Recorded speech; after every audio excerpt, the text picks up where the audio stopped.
Along with yogic practices, being in touch with earth and other elements of life would make life very strong. And it's important that you live strong.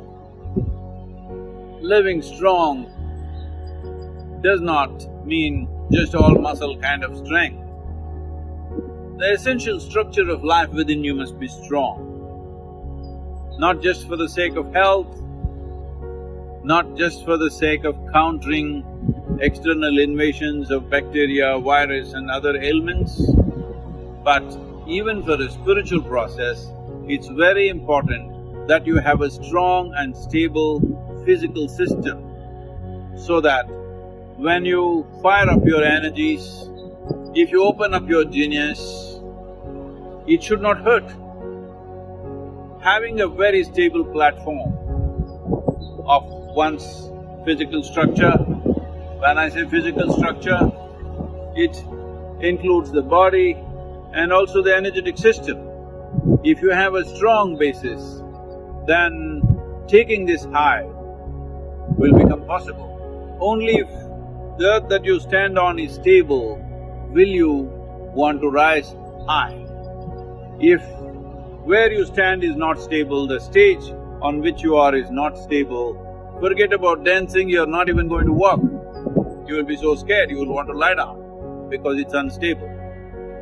So, we see this everywhere, a whole lot of human beings who raise their performance of life by touching a chord of genius within themselves, unfortunately suffer enormous instabilities, profound sufferings.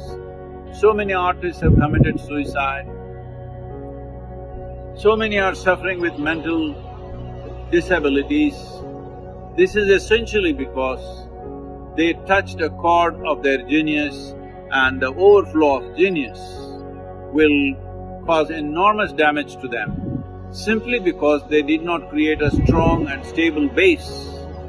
Creating a strong and stable life, living strong is very important.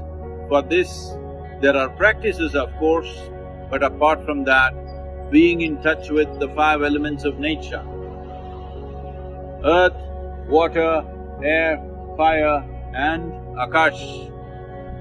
Without this, you will not strengthen the body. These days, everybody living in small cubicles where temperature is always 69 or 70 degrees Fahrenheit is not the way to live. It's very important that you are exposed to the ways of the world. When I say ways of the world, I am not talking about what's happening in Mumbai, New York or Los Angeles, not those kind of ways. The ways of the world are like this. There is wind, there is chill, there is water, there is air, there is fire, all these things are there. It is very, very important that you are exposed to the ways of the world. Let's get this expression right. The ways of the world are not the ways that we create. The ways of the world is the way the world is. To be in touch with that, very, very important. To spread out human populations so that they don't have to live in cubicles of so-called comfort, which is weakening the very system. It is important to create a very strong life within you. Only if you do this, your ability to rise in terms of creativity, in terms of activity and for highest levels of spiritual experience also, you need a stable body, otherwise when you rise, something will collapse. It's my wish and my blessing. Every one of you must live strong.